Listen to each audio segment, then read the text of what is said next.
The recording happen? There we go. We're good? Did the recording happen, Seth? I Yeah, think. Okay, yeah. good. Okay, do it. So hi everyone again, and thank you and welcome to the CSEA Early Childhood Art Education Dialogue Series. Firstly, I would like to acknowledge that I am connecting with you from traditional ancestral and unceded territory of Squamish, Tsleil-Waututh Nation, and the Squamish Nation, located in North Vancouver, BC, Canada. So my name is Mitzi Chung, CSEA Director of Social Media and Early Childhood Art Education. Let's welcome our favorite speakers, Kelly Boucher and Angela Molloy-Murphy. So Kelly and Angela have already delivered that beautiful talk in around and about a paper encounter last month.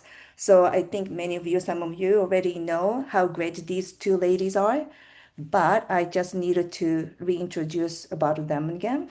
So Kelly is an Australian-based independent scholar, education consultant, and early childhood art educator whose work experiment with the creative and relational possibility of thinking otherwise with the world.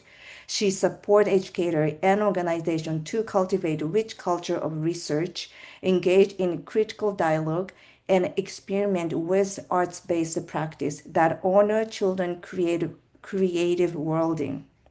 Kelly works with courageous leaders committed to generative pedagogy grounded in responsiveness, relationality, and a deep respect for children's expressive lives.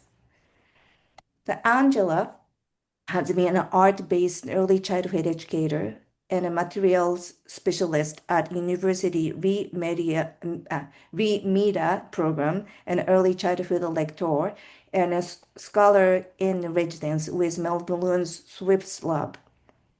Angela is currently an honorary fellow at the University of Melbourne and an early childhood faculty at Capital University in Canada. She brings 25 years of experience as an educator and co-inquiry with children and research focus on children multi-matter, multi-species relations in the time of environmental collapse. Angela's recent work takes up the speculative storying with the children, place, and waste as a planetary care in a dark time. So this month's presentation title is Collaboration, Drawing with Complexity. So welcome, Kelly and Angela, again. Thank you. So Amazing. there we go. Thanks One more so panel. much. I'm just going to It's share my screen. Recording in progress. That. So I'll just get everyone to make sure you're muted. So are people seeing this? Okay. I'm just going to just zip around and get this sorted so I can see. Okay. So thank you. Thank you, Mitzi. Angela. Yeah. Thank you, Mitzi. We're so honored to be invited to be here, and we want to do our best for you. Um, so as you mentioned, I come to you today from the unceded territories of the Coast Salish peoples, where I've recently migrated in so-called British Columbia. And although I'm new to this place and these lands, there's a strong resonance here with the west coast of the US Pacific Northwest, where I've lived and worked with children and placed most of my life. I come here today in curiosity and in care. And I acknowledge that I come to you today from the future. It's Tuesday today on Dja Dja Wurrung country in Victoria, Australia. And January to March is Baramal Emu and Milaikuk lightning time on country. It's the hottest and driest season, and it's a time where fires are present in the landscape and the native grasses are tall. And I acknowledge the elders, children, and families in this community, and that it's my obligation and my responsibility to learn with country every single day. And so again, we're here. We're really excited to be presenting twice in a row. It's a real privilege. So thank you, Mitzi.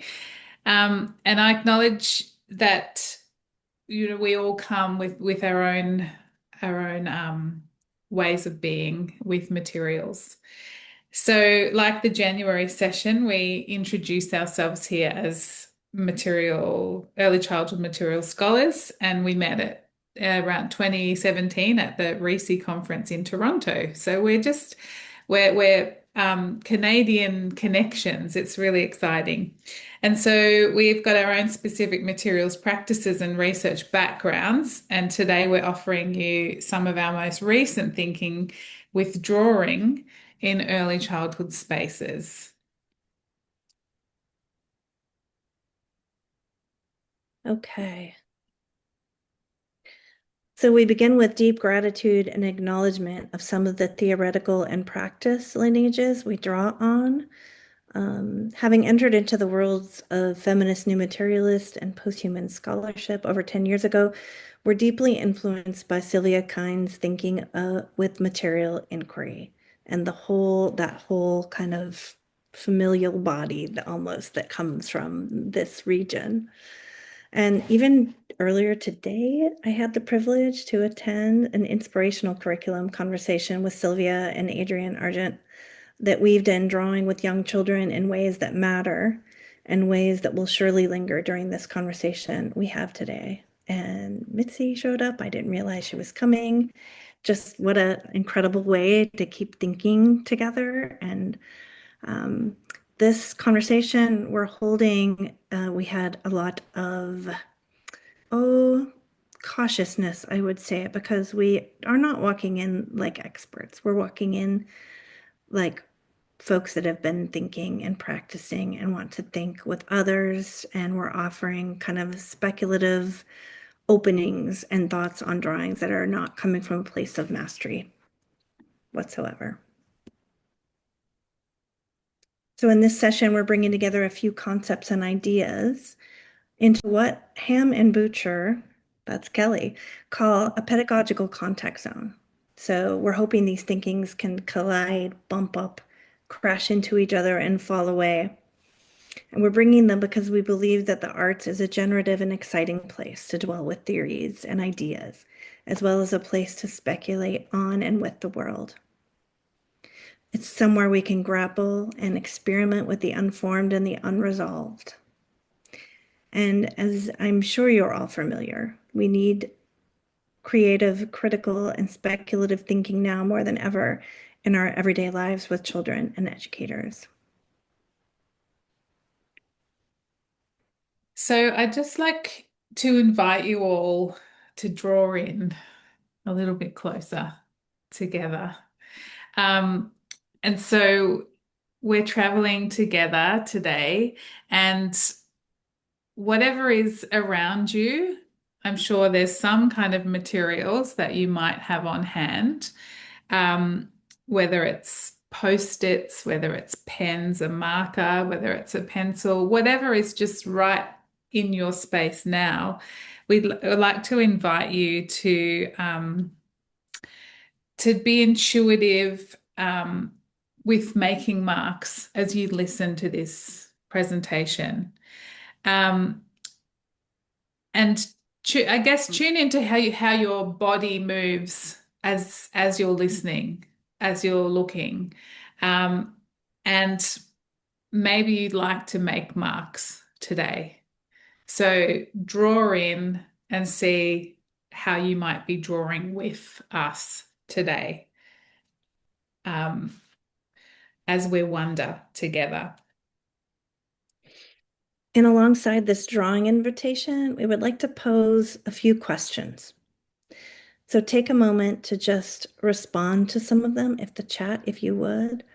Off the cuff, just with a word or a phrase, perhaps, really the first thing that comes to your mind. What is drawing in early childhood education? And where does drawing belong? Why draw? Who owns a drawing? how do we decide as educators what counts as the child's contribution? And what does drawing tell us about a child?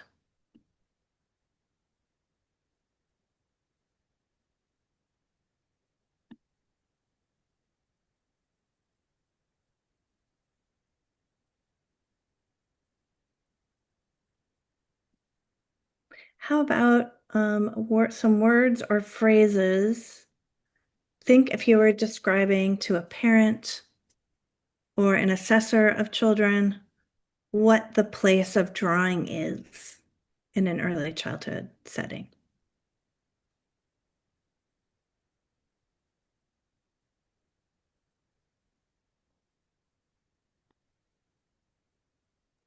Can I repeat your question? So what place of drawing within early childhood education classroom? Mhm. Okay. And why draw? And then maybe as people are answering, we'll start to unpack some of the general assumptions just out there in the world about drawing in early childhood. So, and some of them are kind of about drawing explicitly, and some are more just the underpinnings of the way we view children in general.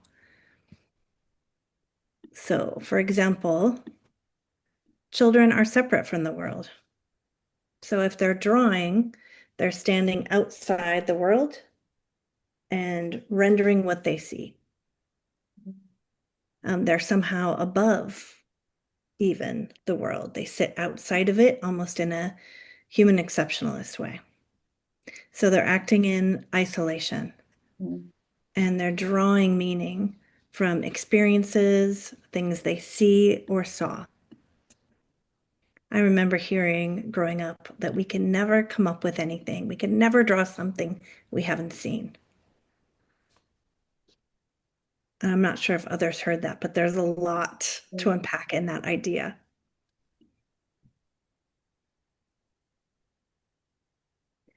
And that children are drawing for to express themselves, what's inside of them. They're bringing it out through a drawing.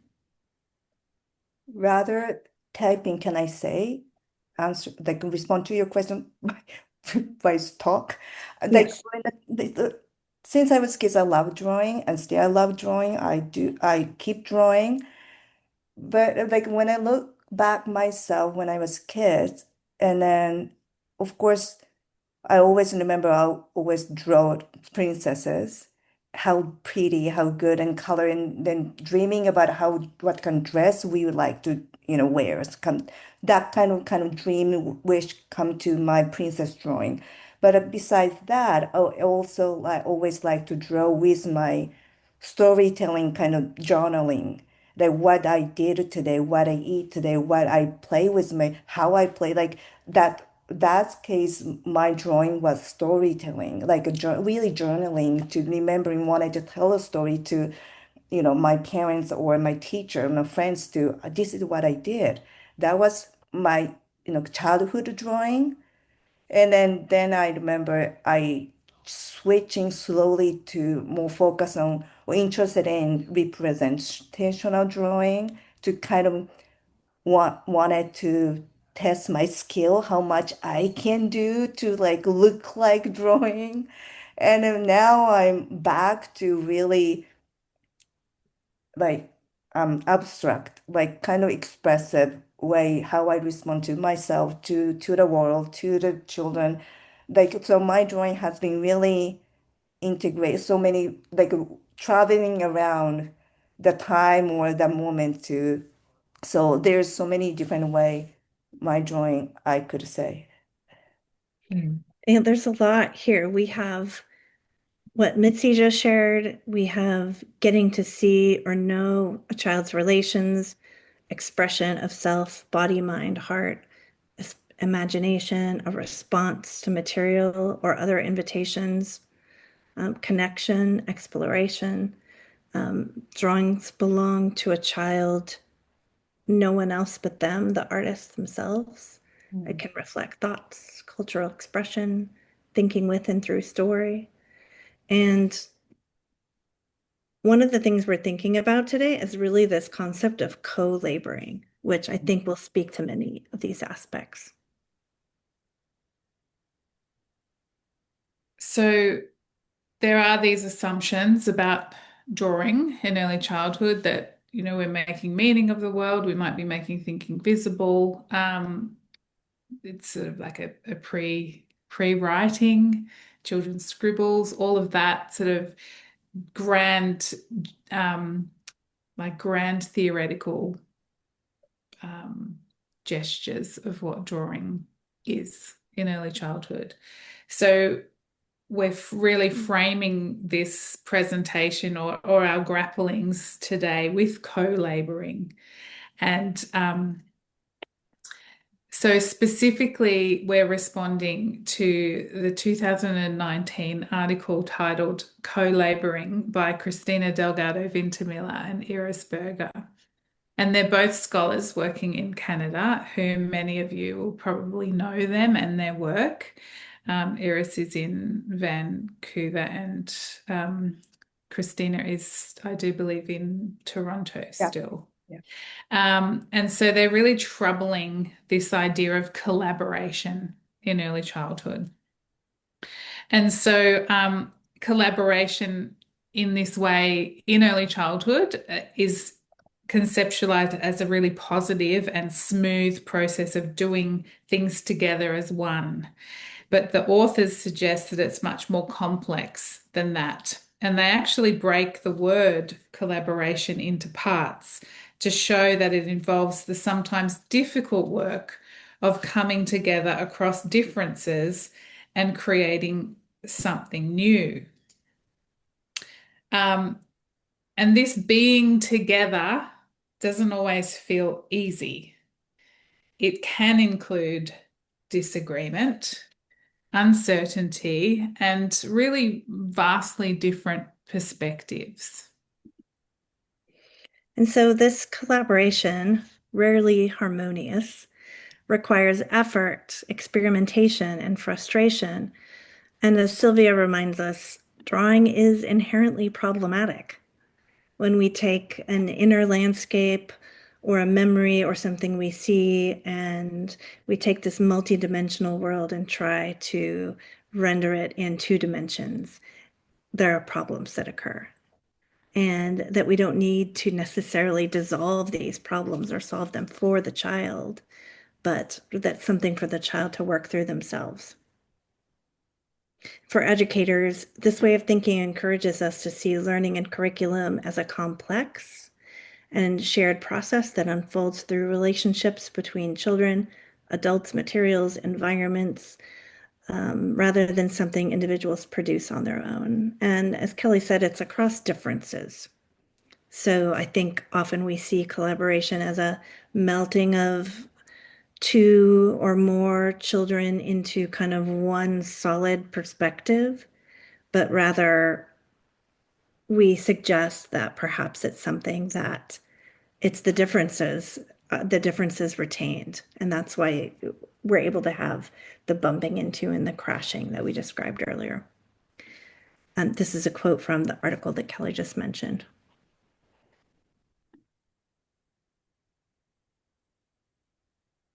So when we think about that clash between all of the things and more than we can ever know, we can think about the way that children respond to each other's marks, the way they negotiate and test materials and push them to their limit or beyond sometimes. And some of you might have heard Sylvia, Joanna, Adrienne, or others speak about the process of ideation. So that is changing and gathering ideas as we go. And through this process, new possibilities can emerge that were not planned ahead of time.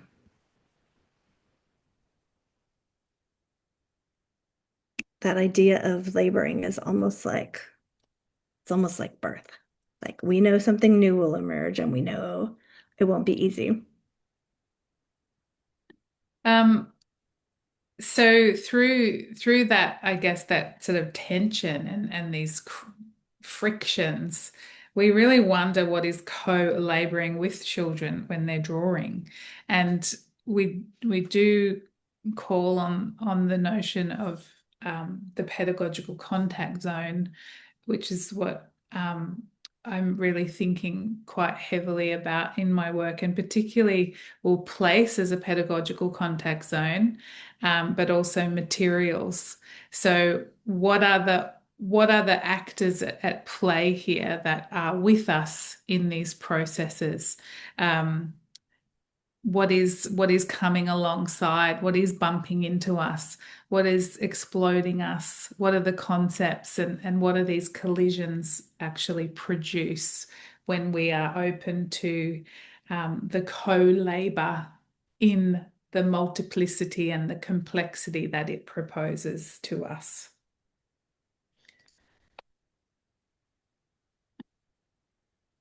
And so this image on the right is a group of young children that are working together to create a game. And this is a piece of paper they took out with pens and string and tape and many different types of markings, and worked together and talked and drew over a period of weeks. And you can't tell by looking at it, but there are worlds of negotiations and discussions, dialogue and exchange in this game, in this drawing.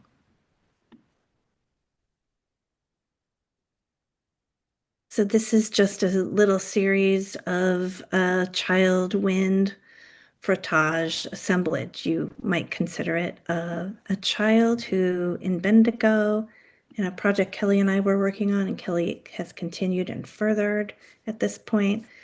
This child is working to do frottage, so a rubbing of the log that she's sitting on, and strong winds come up and crease the paper, and to my eye are interrupting what she's trying to do.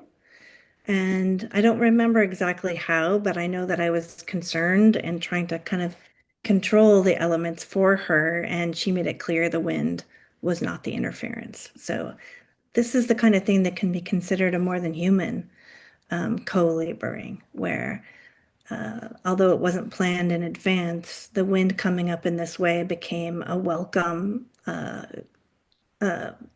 co-thinker alongside the child.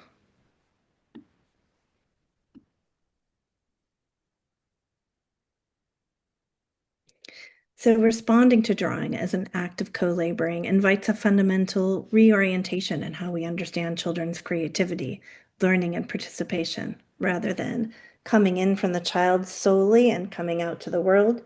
And we can go back later and revisit it and look at it and maybe ask the child about it and gain insight into that moment. This is something that happens all together all at once. It's not an individual achievement, but that can be attributed to a single child, even if they're sitting there doing the drawing alone. And this perspective foregrounds the relational conditions through which marks emerge, including materials, environment, social encounters, histories, in this case, weather, and more than human influences. This recognizes drawing as a shared, situated process of world making that's always on the move.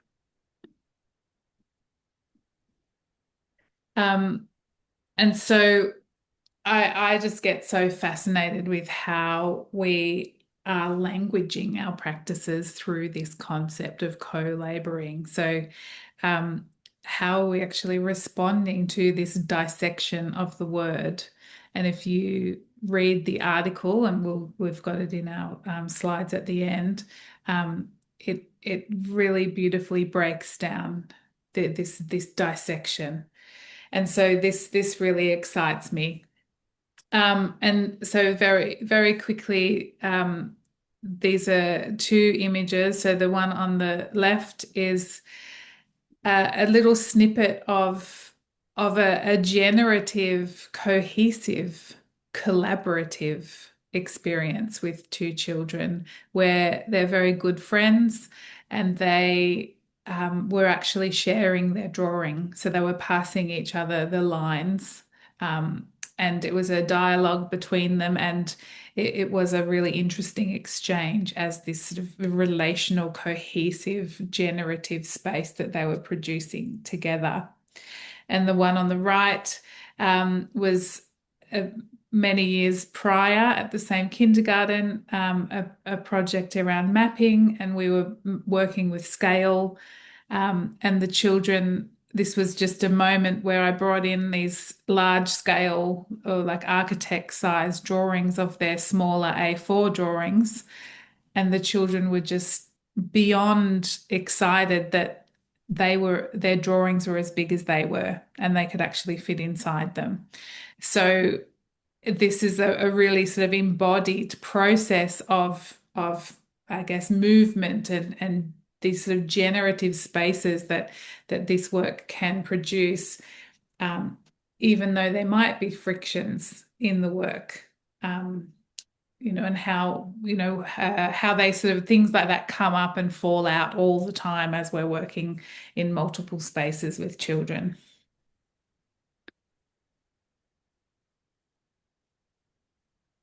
And thinking about that, the children passing a line to one another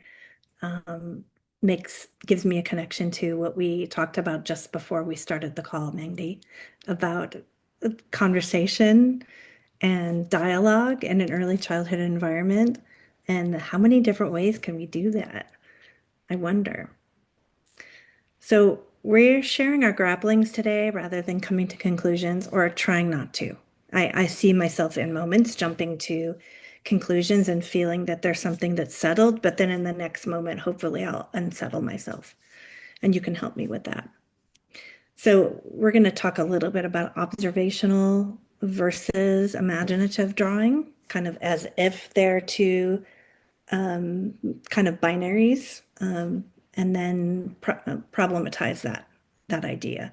So observational drawing is drawing what you see, and imaginative drawing is drawing what you kind of conjure up in your mind's eye. And we wonder how these practices bump off one another or play together and maybe have more areas of overlap than we might initially recognize. So observational drawing is strongly connected with classical arts practices. You might be familiar with it from like a Montessori or even a Reggio classroom, where children are drawing on paper in response to a visual provocation that's offered, usually from nature. The emphasis is typically on drawing what you see. So we have textures, forms, and relationships using magnifying glasses or other tools to help a child notice the small details. And the idea is in slowing down and noticing. So two really kind of beautiful attributes. The tension comes in when we do sense things in many ways above and beyond just how we see them, right? And so I asked Sylvia about this today because in my practice with children, I abandoned observational drawing for quite some time. After many years of doing it, I felt like it was sort of a neo-colonial practice of separating the child from their environment and positioning the child as an objective, almost science-minded person just trying to render what they see exactly. And what Sylvia said is that, well, forget the one sunflower that 10 children do differently. Don't go for the one sunflower everyone does similarly. Put out things that smell good. Flowers of all different shapes and sizes. Let the flower die. And within that kind of a colonial approach to art making, to disrupt it kind of from within. And I had a colleague with me from Australia today who in the car on the way home talked about how she makes art and she's legally blind, and in her art making, she doesn't rely on her visual sense. She relies on other senses. And in discussing what Sylvia told us today, she reconceptualized her view of accuracy, that it is accurate. It's not that she's doing it inaccurately because she can't see it. If she's able to translate her sense of it, she's able to somehow get that sense making as part of it, then perhaps she has been accurate. What is accuracy? Thank you, Mitzi. So in an imaginative drawing, the child is responding to memories, senses, impressions of internal and external landscapes, the affect. So drawing in this way can feel like a drawing out or a conjuring from within the child, like a midwifing of ideations into a visible world. But in reality, these categories are not mutually exclusive, right? Or a observational drawing is from the world out there, and imaginative drawing is from an internal world. It's all a bit mixed together.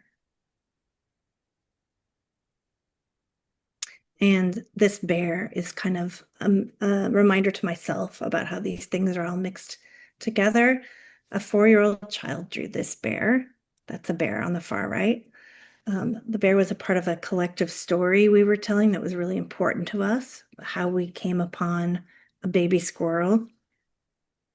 And the story was that the mother was in the woods with the baby, and a bear ate the mom squirrel, and she died.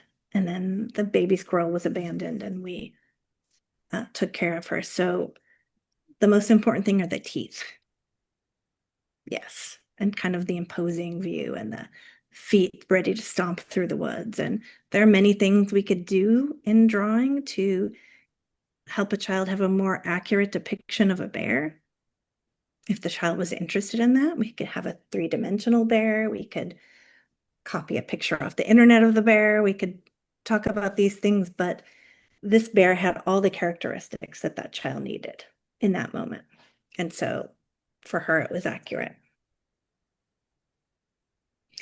So we can take observational drawing, which does have its roots in kind of colonial dispositions of mastery and objectivity and human separation, and reclaim it as an act of care for and with the world. Because to attend to something, to give your attention and to care for it, is important. And we argue that both observational drawing and imaginative drawing can be considered an act of co-laboring with the world in a careful way. It can be a both and that retains its mystery and can never fully be understood, because we will never know exactly what a child is drawing, even if they're drawing the thing right in front of them.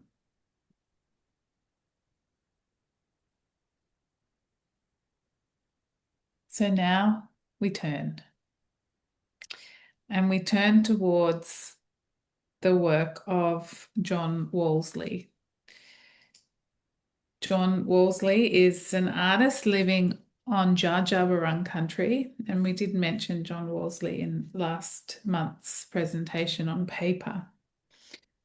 And Wolseley talks about himself as a hybrid between artist and scientist, and that his artistic research is, quote, to discover how we dwell and move within the landscape, end quote. And Wolseley's work really disrupts the illusion that humans are the only significant artists and meaning makers. So for Wolseley, place, materials, plants, earth, water, they're all actors and collaborators. They are active participants in art making. And while his work is deeply responsive to what he sees in the world, it's also a collaboration with the place he inhabits.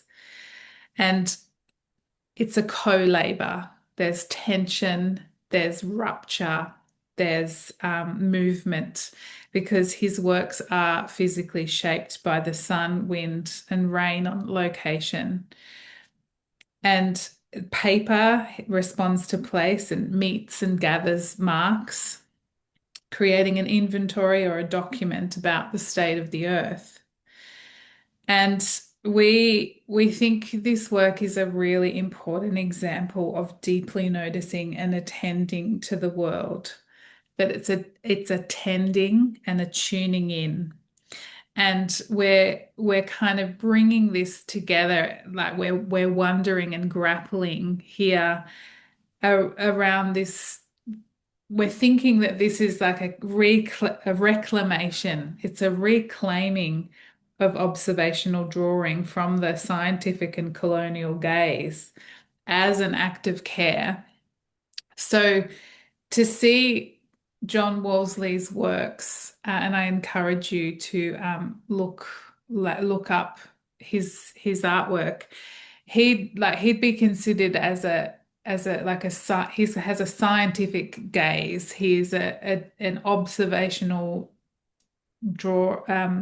His drawings are very detailed observations of the natural world, but they're also this co-laboring with his materials. So we're kind of thinking about this differently because he really is like a conservationist and an ecologist, and his works are like movements with the earth. And so we're just sort of grappling with this. And we had the exciting experience and privilege of attending John's studio, which is just not far from where I live. This was 2 years ago. The first two left-hand images, and I brought John with me a roll of paper and drawings that we'd done as part of the project with children a month earlier. And so John was very generous and interested in this work that we were doing and how we were thinking about representational and this sort of imaginative and thinking with drawing and place. And it was a really great experience to have.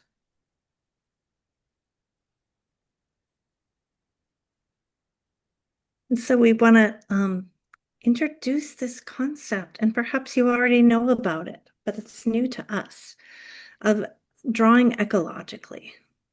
And it's Aviva Reed, who's also Australian. And this idea of drawing ecologically, it sort of reveals how imaginative worlds emerge through sensory engagement with textures, rhythms, and more than human presences.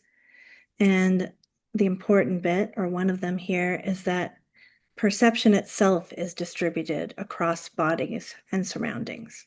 So perception no longer lives in the individual. It's a shared or a co-labored thing. So what becomes visible when we shift the lens? When drawing is understood as relational and co-labored, more than visual, and ecological, we begin to notice how environments and materials can invite, shape, and constrain movement. How children respond to each other's gestures, or Sylvia would say correspond, in gold. How imagination emerges collectively, iteratively. How time and repetition transform drawings, and how creativity exceeds individual bodies. So this brings us to the pedagogical implications and the responsibilities that this work is demanding of us as teachers and as co-laborers in these spaces. So we're really shifting our attention through the concept of co-laboring it's from what the individual child produces to the conditions through which drawing becomes possible. And we begin to see these marks not as isolated expressions of internal cognition, but as events that merge through relations and bodies. And it comes through with this shared attention with the more than human, with our co-laborers, our actors, our active participants in these processes. And again, this is this the choreography of drawing and tuning back into Sylvia's and others work around ideation and what is moved between in these spaces.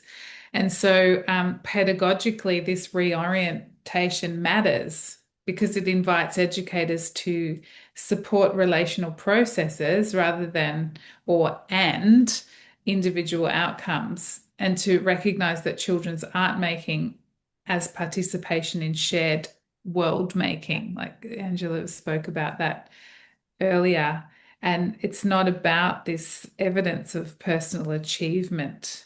It's really about, maybe well, again, we're grappling here.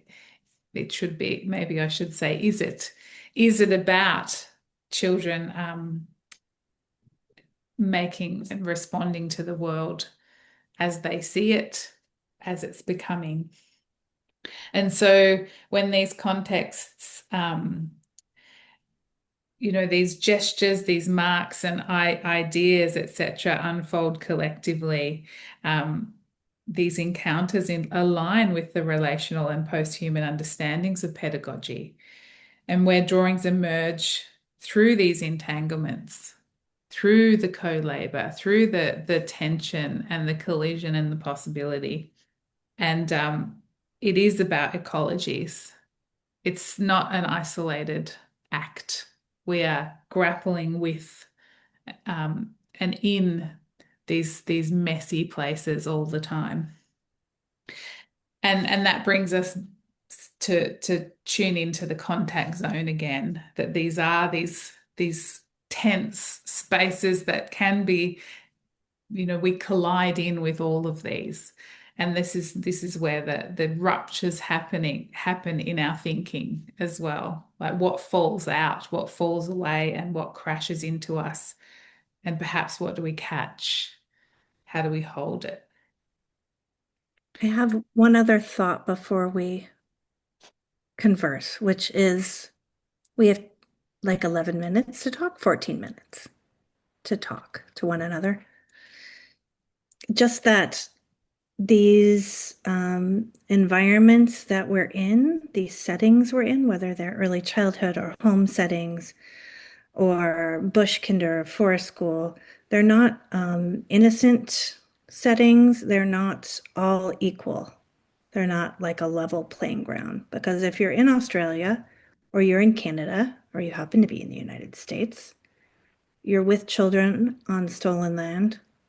And I just want to say, what does that mean? My Indigenous friend and another friend from Australia were talking about sourcing their clay and what does it mean to get clay from, say, Jajawarong country, knowing that the land is stolen. And that's not something we want to overlay necessarily on children and their artistic processes. It's just another rupture, just another thing to consider as we try to gather these frayed threads together of making. And I guess like from this sort of visual ecology standpoint, this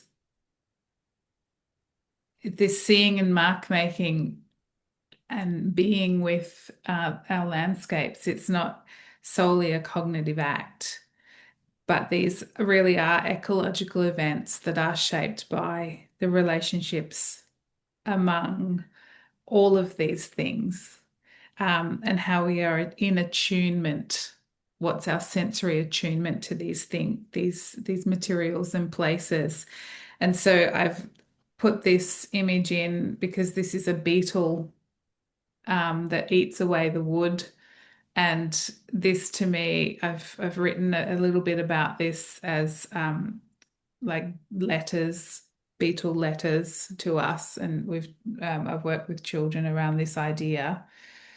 And this is a image from John Wolseley's studio, and he does a lot of work with these beetle markings. So he'll do rubbings and ink rubbings. This is actually a piece of wood and the wood grain. But again, we're sort of leaving you here in this space of like this ecological thinking. So how is the world drawing with us? What are we drawing on? Who are we drawing with? What is the labor here? And Angela, we've got a few speculative questions to put up on the screen that you might want to take a screenshot of. And we're kind of just grappling, nothing's resolved here in this work. We're wondering together. So I love to end with a question. yeah. It's such a good way to kind of, and then maybe that would be a nice invitation to open up a chat. Shall I read them, Kelly? Can children's drawings be representational and non-representational at the same time? How do arts-based processes such as drawing act as research in the making? How might children's creative lives change if we stopped searching for individual ownership and instead attended to relations? I might also add meaning to that if we stopped searching for the meaning behind every mark. How might drawing be understood as a relational event, surfacing, receiving, rather than a product? How does co-laboring challenge developmental narratives? What becomes possible when drawing is understood as a collective act of becoming with the world? And what pedagogies might emerge if materials were recognized as co-laborers? There's a lot of questions there. I'll just take you to our reference page. If you want to take a screenshot of that as well. And thank you, everybody. We are unfinished. It's an unfinished story. It's a wondering together, and we really appreciate the time you've spent with us. Does anyone have an immediate thought or? I think Mitzi will hand it over to you. Thank you.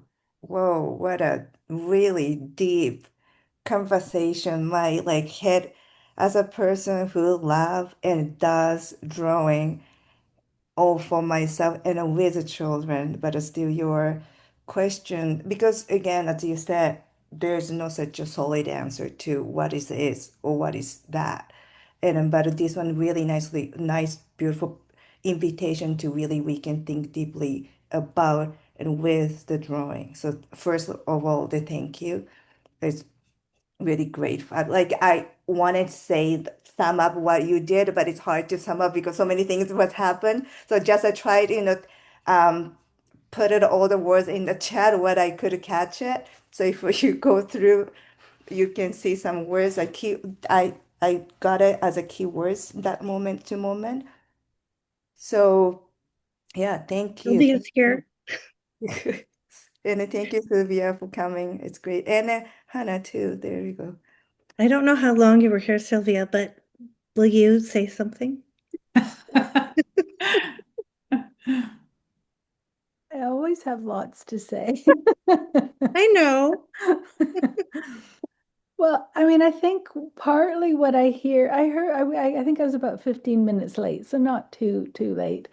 But I think partly what I hear is that drawing can be so many things all at once. Why even try to figure out what it is or what it is not? It's like it always is more than what we think it is. Like you Yeah. can look at it as a developmental progression. You can look at it as a picture of something, but you're always going to miss so much of what's actually going on. Like, and how do we ever really know what it's all about anyways?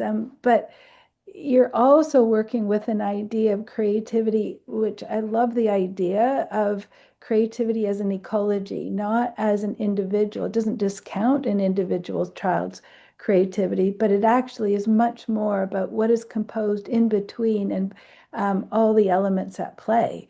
Which child is one of those, and so is the educator. It doesn't discount the educator always being part of it, but how, and I'm wondering, there's so many threads here, but also how children learn to draw is by borrowing others' images. So it can never, ever be fully their own because their images have come about by looking at others' drawings, other children's, and taking bits and pieces and stories and narratives and things. It's never fully their own. So we can look at it, we can treat it as if an expression of self, but it actually isn't. It's partly, but it's so much of expression of the context, the environment, what you're gathering, what you're putting together, what you're collecting through a lifetime, the images, even Mitzi's, the princesses that you draw, you Yeah, I collect those. copy. Like, Yeah. like you collect those from other people too, Yes. you know, and so it's always more than self. It has to be. Yeah, for instance, back to my princess drawing, when I drew that princess, I gather with friends, and then we circle around and then lay down on the floor with our own sketchbook, and then we start drawing, and we look at each other, who to Mm. play with dressing or coloring the better, and then we kind of, again, as Sylvia said, like borrowed steel to their other better idea. Oh, this is better. Let's try it again. If it doesn't work, we again exchange again to go around. So it really interesting way to be with the drawing, with friends rather than by myself, but still always looking for something to look at it to get my drawing. It's again some way always, as Sophie said, influence to our or their drawing.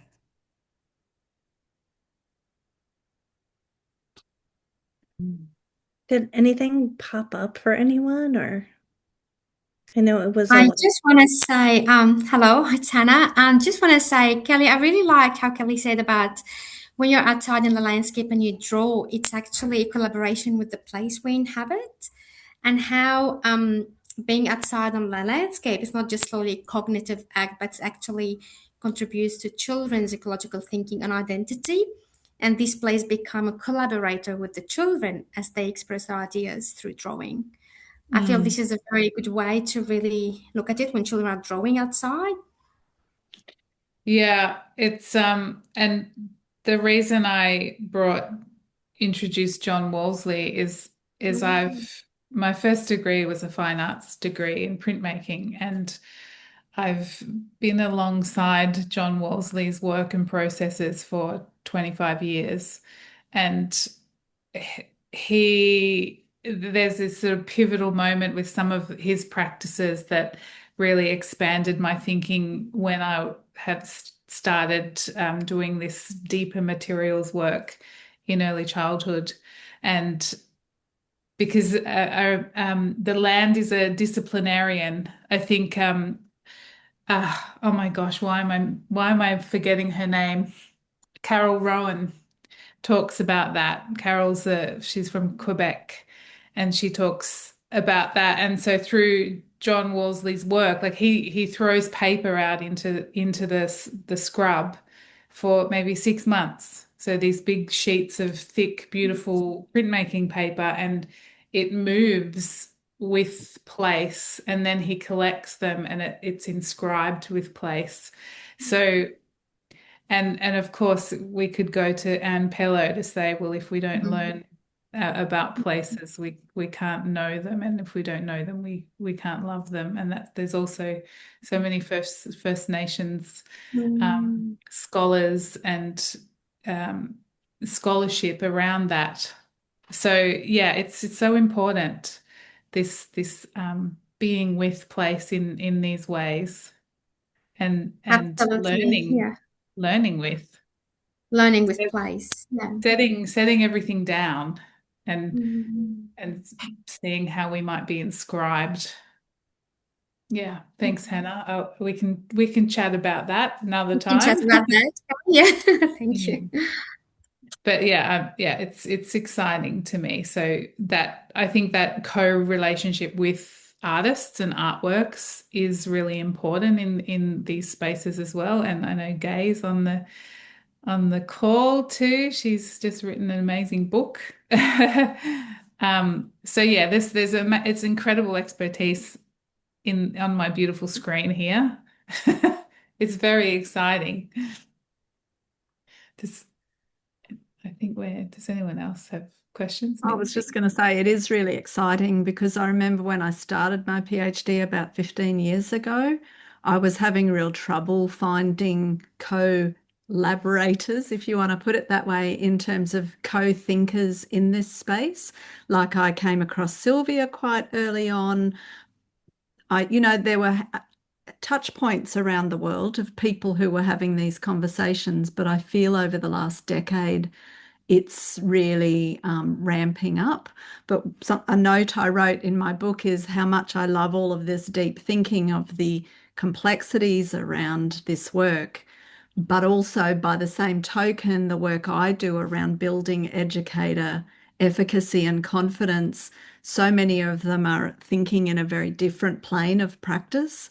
And so, yeah, I'm challenged by your presentation to think about how do I bring that complexity to educators around their own identity and self-efficacy in ways that don't completely freak them out, because many of them aren't ready perhaps for this deeper level of reflection and multiplicity of what drawing is and what engagement with materials is and can do for them and for children. They're much more at this sort of functional end of the pedagogy scale. And so, yeah, I love the depth of your presentation, which is why I'm here. I just think it just takes time. Yeah. It's time, and it's Yeah. radical. It's radical experimentation, and it's just. But it's freeing too, right? Because it takes away that defining of everything in that real modernist way of thinking, which is so dualistic. It's I can't draw, I'm not artistic, or I am, instead of realizing that building a relationship with materials and processes, it's not right or wrong. It's open to your own connection, relationship, experimentation. And we say that's great for children, but we don't allow it for ourselves as adults enough. Well, there's a lot of undoing that needs to happen, right? Yeah, If we could totally. we can't, at least I can't just jump to that like completely experimental. I have a lot of undoing to do. And when we visited John Wolseley and he ended by saying, observational drawing is a dying art. Children need to do more observational drawing. It sent me into like a personal mental crisis that was partially resolved today at Capilano by asking a question. And then when I heard the answer, it was like, oh, of course, it's not a binary. Yeah. And I want But to it is jump a on lot of that. ongoing work. Jumping to on that idea of observational drawing. Like when we say that let's do an observational drawing, of course we observe and then get the sense of that the things then we draw. Then we tend to think that observational drawing, the image drawing on the paper have to be like real, like that look like, right? So often when I do with especially educator, for me still blinded contour drawing is observation. We could look at the things, we just don't put at the paper, but contouring, but we observing that stuff. So for me, that is still I call itself observation or different way of observational drawing. When I look at the paper, it's really doesn't look like sometimes it really look like even if contour, but it's still we observing it there and how we can define and that what its drawing is. There's so many different way to see that the image on the paper. So kind of that is my way to disrupting what is observational drawing is and the drawing itself. Why we always needed to when you look at it, that people's way of looking at it is different. Even if when you look at one pencil from your side, my side, the other side, lightning, everything again, way of looking is different. As Sylvia today talked to that when you said taking photo of different that big black mark, like a way of seeing from the photo and real images are different. So if that way, even if we everyone look at one image, it itself is one thing same, but a way of looking at it different. How way is really realistic observational drawing, like you know what I mean, like so That I think you see that's what's like Ampella was saying when children draw from observation, they draw the object from their side or yes, from their yeah, point of view.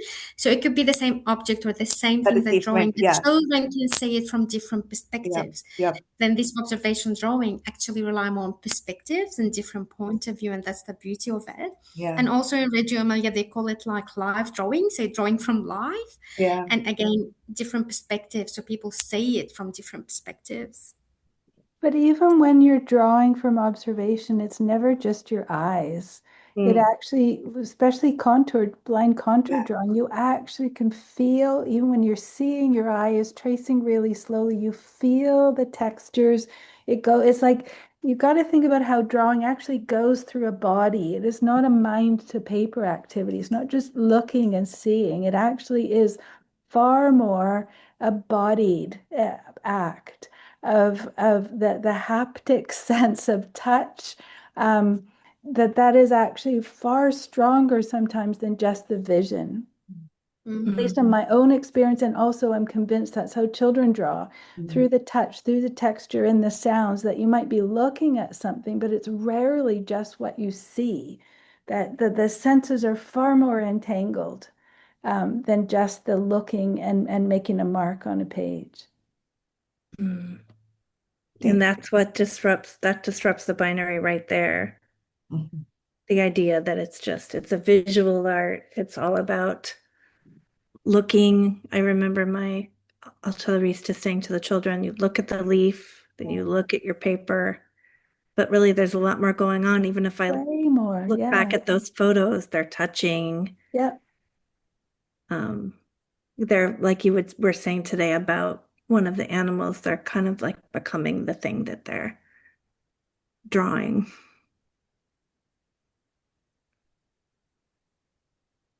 I have a question. I have to jump out, so I'm going to just quickly say bye to everyone. I've got Thanks, another Gay. meeting. Thanks for coming, Gay. No Bye. worries. See you. Bye. Bye. Thank you for presenting show the collaborating the drawing can co-construct children's relationships. But I'm wondering, educator when they slow down and noticing children's collaborating drawing after they finish the collaborating drawing, do the early childhood centers will invite families also to appreciate this artist expression, those kind of activities. Because I think those drawings also can co-construct the adult and children's relationship.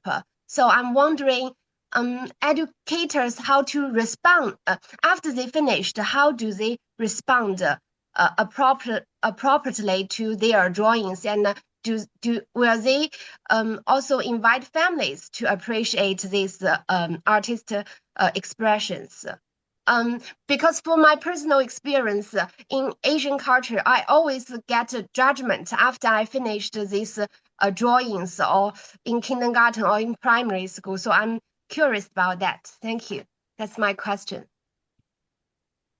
There's probably a lot of different responses to that, but it's of course it's wonderful to bring families into the process, but there's a danger of it becoming about the final product, and then that changes the whole process.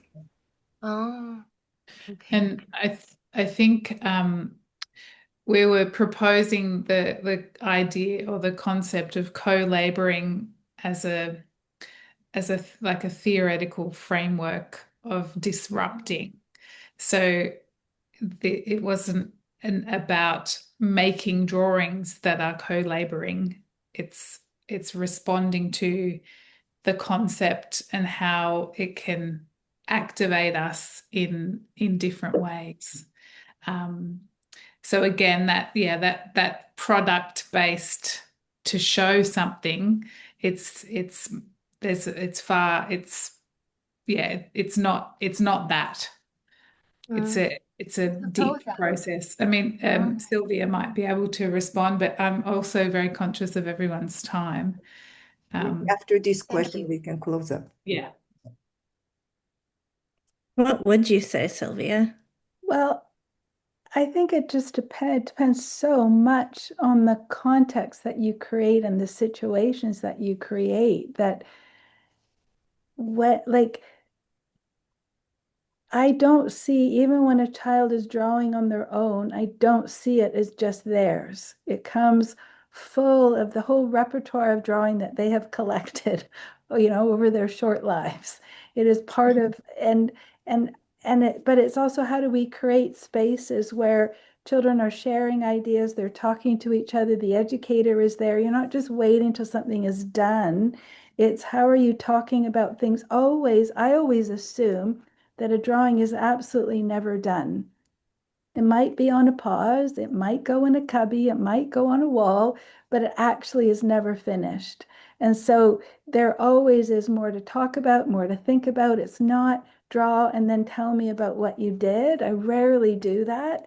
It's you watch, you're part of it. An educator might be sitting there drawing, responsive drawings, not an adult way of drawing, but a responsive kind of drawing. So you're all in this together and you're watching the gestures, the movements. And so you're noticing so much more than just what happens at the end and how does the child tell you the story of it, or what do you communicate to somebody else? Like maybe sometimes you just watch the gestures, the movements, or the sounds, or the or how ideas move around the table. It depends on what you're actually noticing is what you can communicate to other educators and families. That if the only thing we're noticing is the finished and the story that goes with it, that's the only story you can tell. But if you're actually sitting there watching children are drawing together, you notice how ideas are moving very quickly, unspoken around the room. All someone has to do is mention lava across the room, and all of a sudden everyone's drawing volcanoes. And you can see how an idea explodes and moves. And sometimes it's very quiet, or somebody mentions something and that infiltrates. And so to me, that's a way more interesting story to tell than just what one drawing means. Okay, thank you. Thanks. Thank you. Thank you, everyone. Thank you, Kelly, and thank you, Angela, for inviting us to really deep conversation, rich, idea around with through in a different way to the drawing. And then thank you, Sylvia, for collaborating your idea too with us. We really appreciate Yes. it. Your Thank you, Sylvia. Thanks for opening the space for this. I can always talk about drawing. I'm just going to